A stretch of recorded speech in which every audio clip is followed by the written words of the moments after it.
Hi there, I hope everyone is having a great weekend.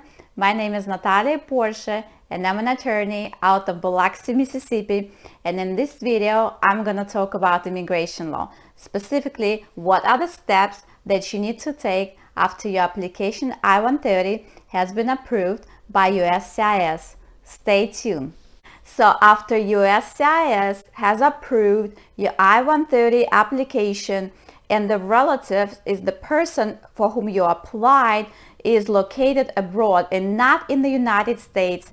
So after approval of I-130, USCIS will send your approved application and all supporting documents to NVC, which stands for National Visa Service.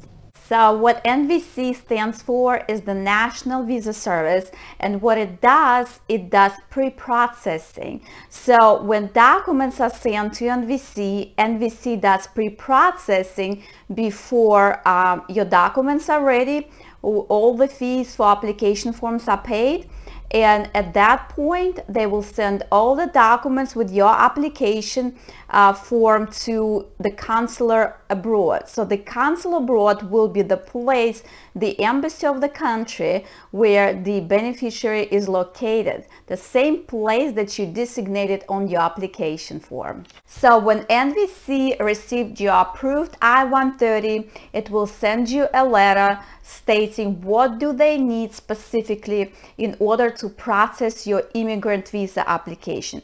Again, this video is about what steps do you need to take in order to receive the green card if the beneficiary is located abroad and not in the United States. So when an immigrant visa becomes available to you, you will have to comply with NVC request and submit certain documents. Specifically, the first thing you will have to do is pay fees. Paying fees is very important. Why? Because it gives you right to apply for immigrant visa. So after you paid your filing fees, you'll have to submit an application form for your immigrant visa. Okay, so that's the first steps that you will have to take. After you have submitted your application for your immigrant visa, you will have to submit other documents. For example, you have to comply with NVC application form and you will have to submit the affidavit of support. So the affidavit of support form is form I-864. And you can find this form on USCIS website. Okay, again guys, remember that USCIS website and NVC websites, they are your official sources of information. So if you have any questions whatsoever about this information, please refer to uscis.gov website or NVC website. You will find specific information that you need. In order to get your immigrant visa application approved, the petitioner will have to submit form for affidavit of support.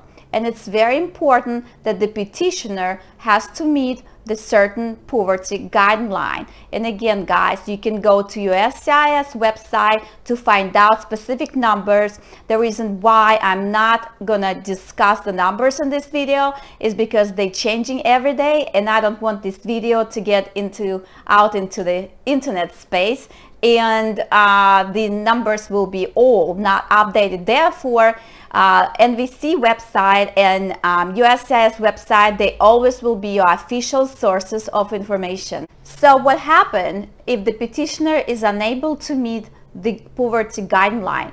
Well, at that time, you will have to find a co-sponsor for yourself, and remember that the petitioner and co-sponsored, so the petitioner will be a sponsor, and if the petitioner is unable to meet the federal poverty guideline, you will have to find a co-sponsor. So petitioner and co-sponsor, they both will have to submit I-864 is the affidavit of support. So why this form I-64 is very important?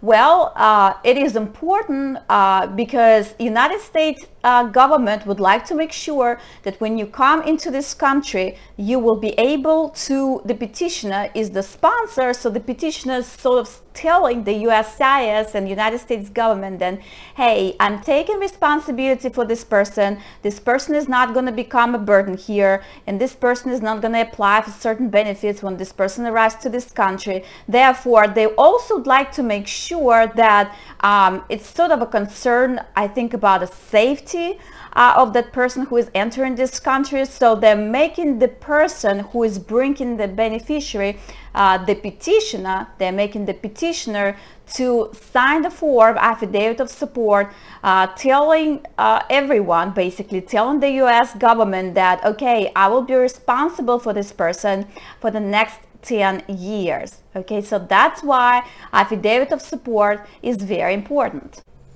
Along with affidavit of support, the petitioner, the sponsor, and a co-sponsor, if you have one, will have to provide financial documents, financial evidence, such as recent tax returns and W-2. That way, you can support your affidavit of support with financial documents to let the government know that yes, this is my real income, and my real income is above federal poverty guideline. When your documents are ready, you can upload them to NVC website, and after you upload them, the NVC will let you know if your case is completed.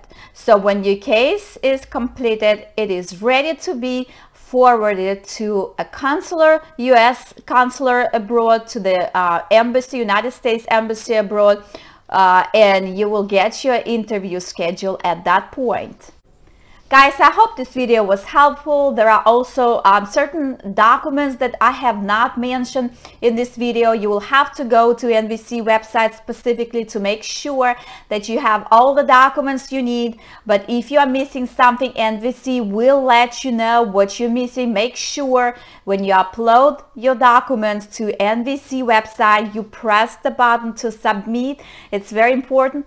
And if you are missing something, NVC will let you know before they schedule your interview abroad. I hope this video was helpful. If you like this video, put a thumb up, and good luck to everyone. Thank you for watching.